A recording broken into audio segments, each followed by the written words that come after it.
साहिब भाइयों और बहनों, भारत त्योहारों का देश है जहाँ हर व्रत और पर्व के पीछे कोई ना कोई गहरी आस्था जुड़ी होती है। इन्हीं में से एक महत्वपूर्ण व्रत है सकट चौथ, जिसे संकष्टी चतुर्थी या तिलकुट चौथ भी कहा जाता है।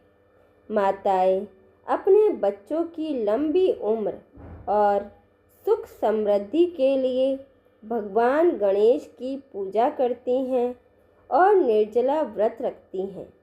लेकिन क्या आपने कभी सोचा है कि महान समाज सुधारक और क्रांतिकारी संत कबीरदास जी इन व्रतों, उपवासों और कर्म कांडों के बारे में क्या सोचते थे?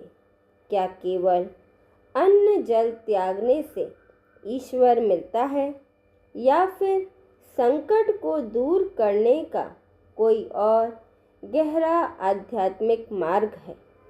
आज के इस विशेष वीडियो में हम सकट चौथ के पारंपरिक महत्व को संत कबीर के निर्गुण ज्ञान की कसौटी पर परखेंगे। हम जानेंगे कि कबीर जी के दोहे हमें किस असली सकट यानी संकट से बचने का रास्ता दिखाते हैं। चलिए शुरू करते हैं। सबसे पहले संक्षेप में समझते हैं कि सकट चौथ क्या है। हिंदू पंचांग के अनुसार माघ मास के कृष्ण पक्ष की चतुर्थी को यह पर्व मनाया जाता है। मान्यता है कि इस दिन भगवान गणेश ने अपने माता पिता की परिक्रमा कर अपनी बुद्धिमत्ता का परिचय दिया था। महिलाएं इस दिन गणेश जी की कथा सुनती हैं और चंद्रमा को अर्घ्य देकर अपना व्रत खोलती हैं। लोग मानते हैं कि इस व्रत से परिवार के संकट दूर होते हैं। सकट शब्द का अर्थ ही है संकट। लेकिन कबीर साहिब की वाणी यहाँ एक प्रश्न खड़ा करती है। क्या बाहरी विधि विधान से जीवन के वास्तविक दुख दूर हो सकते हैं? कबीर जी ने हमेशा बाह्य आडंबरों का विरोध किया। उन्होंने स्पष्ट कहा कि अगर आपका मन शुद्ध नहीं है तो शरीर को भूखा रखने से कुछ हासिल नहीं होगा। एकादशी व्रत रहे, अन्न को करे त्याग, हृदय नाम न जानई, क्या काशी क्या प्रयाग। कबीर जी कहते हैं कि तुम व्रत रखते हो, अन्न का त्याग करते हो, लेकिन यदि तुम्हारे हृदय में परमात्मा का सच्चा नाम और प्रेम नहीं है तो चाहे तुम काशी जाओ या प्रयाग या कोई भी व्रत कर लो, उसका कोई फल नहीं मिलने वाला। सकट चौथ पर जब हम संकट हरने की प्रार्थना करते हैं तो कबीर जी याद दिलाते हैं कि सबसे बड़ा संकट अज्ञान और मोह है। कबीर जी के अनुसार असली उपवास वह है जब हम अपनी बुरी आदतों, क्रोध और ईर्ष्या का त्याग करें। केवल पेट खाली रखना भक्ति नहीं, बल्कि मन को विकारों से खाली करना सच्ची भक्ति है। सकट चौथ पर गणेश जी की प्रतिमा की पूजा का विधान है। कबीर जी इस पर एक बहुत ही कड़ा प्रहार करते हैं, जो हमें गहराई से सोचने पर मजबूर करता है। पाहन पूजे हरि मिले तो मैं पूजूं पहाड़, ताते ये चाकी भली, पीस खाए संसार। कबीर जी का तर्क सीधा था। अगर पत्थर पूजने से परमात्मा मिल जाते तो मैं पहाड़ पूज लेता। उससे बेहतर तो घर की चक्की है जिससे कम से कम अन्न पीसकर पेट तो भरता है।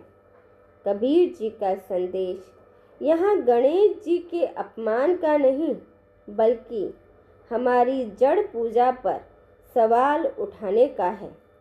वह कहते हैं कि परमात्मा किसी मिट्टी या पत्थर की मूर्ति में कैद नहीं है, बल्कि वह तो सब श्वासों की श्वास में मौजूद है। सकट चौथ पर गणेश जी को विघ्नहर्ता कहा जाता है। कबीर जी के अनुसार ज्ञान ही वह असली विघ्नहर्ता है जो भ्रम के पर्दे को हटा देता है। कबीर जी के साहित्य में साकट शब्द का प्रयोग अक्सर उन लोगों के लिए किया गया है जो सत्य से विमुख हैं। यहाँ सकट का एक आध्यात्मिक अर्थ यह भी है कि मनुष्य जन्म मरण के चक्र में फंसा हुआ है।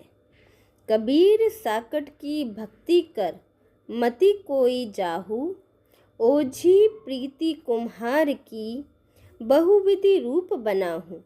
कबीर जी कहते हैं कि जो लोग केवल दिखावे की भक्ति में लगे हैं, उनके पास मत जाओ।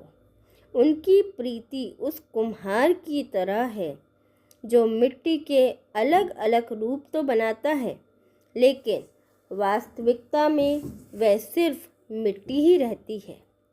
सकट चौथ पर हम अपने बच्चों की लंबी आयु मांगते हैं।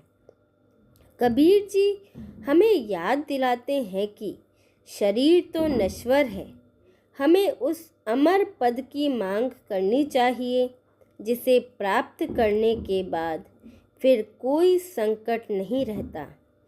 कबीर जी के अनुसार राम नाम की भक्ति ही वह कवच है जो हर संकट से रक्षा करती है। कबीर साहिब कहते हैं, करनी करनी करी चले तो क्यों चिंता होए। अगर मनुष्य अपने कर्म सही कर ले तो किसी भी संकट से डरने की आवश्यकता नहीं।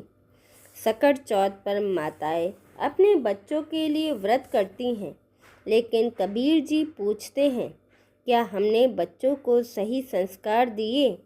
क्या हमने उन्हें सत्य, प्रेम और करुणा का मार्ग दिखाया?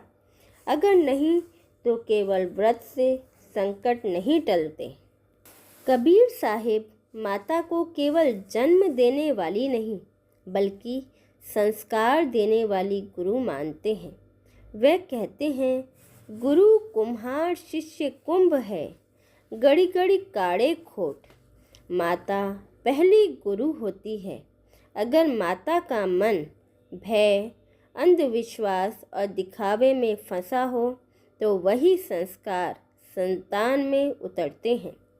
सकट चौथ पर कबीर जी का संदेश है, पहले अपने मन को संकटों से मुक्त करो, फिर संतान का भविष्य स्वयं उज्जवल होगा।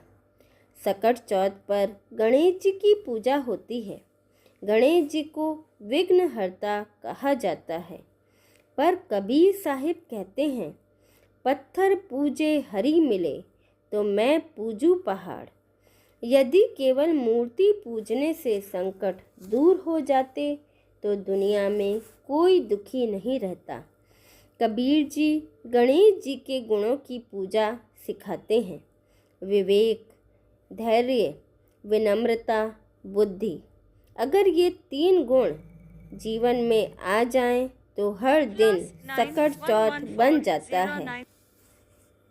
सकट चौथ पर चंद्रमा के दर्शन किए जाते हैं, लेकिन कबीर साहिब कहते हैं, मन ही चंद्र, मन ही सूर्य। अगर मन अशांत है तो चंद्र दर्शन भी अधूरा है।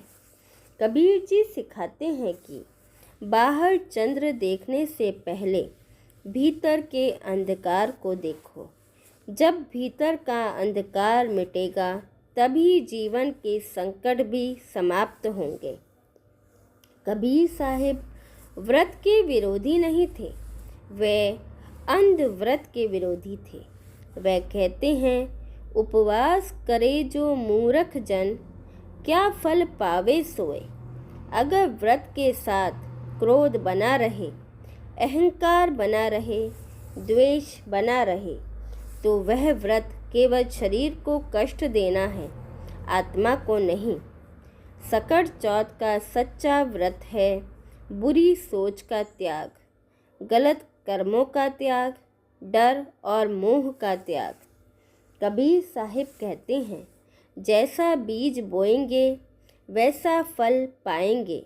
अगर संतान को सत्य सिखाया जाए, मेहनत सिखाई जाए, दूसरों का सम्मान सिखाया जाए, तो उसका जीवन स्वयं सुरक्षित हो जाता है।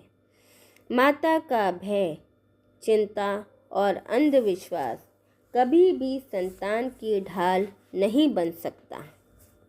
कबीर जी हमें एक सरल मार्ग देते हैं। डर छोड़ो, भरोसा रखो, कर्म सुधारो। वे कहते हैं, जो कछु किया सो तू किया, मैं कछु किया नहीं। जब मन ईश्वर पर समर्पित हो जाता है तो संकट स्वयं मार्ग बदल लेते हैं। आज के युग में माताएं डर में जीती हैं। भविष्य का डर, बीमारी का डर, असफलता का डर। कबीर साहिब कहते हैं, डर ही सबसे बड़ा संकट है। अगर सकट चौथ पर हम डर को छोड़ दें, विश्वास को अपनाएं, तो वही सच्ची पूजा है। तो भाइयों और बहनों, सकट चौथ का व्रत हमें धैर्य और श्रद्धा सिखाता है, लेकिन संत कबीर के विचार हमें उस श्रद्धा को ज्ञान में बदलने की प्रेरणा देते हैं। अगली बार जब आप कोई व्रत रखें तो साथ में कबीर जी की इस बात को ज़रूर याद रखें कि परमात्मा मंदिर या मूर्ति में नहीं, आपके भीतर है। सच्चा संकट तो मन का भटकना है, और सच्ची चतुर्थी वही है जिस दिन आपको आत्मज्ञान की प्राप्ति हो जाए। अगर आपको कबीर जी के ये विचार पसंद आए हों तो इस वीडियो को लाइक करें और अपने परिवार के साथ शेयर करें। कमेंट्स में सत साहिब ज़रूर लिखें। मिलते हैं अगले वीडियो में। हमारे साथ बने रहने के लिए धन्यवाद। सत साहिब।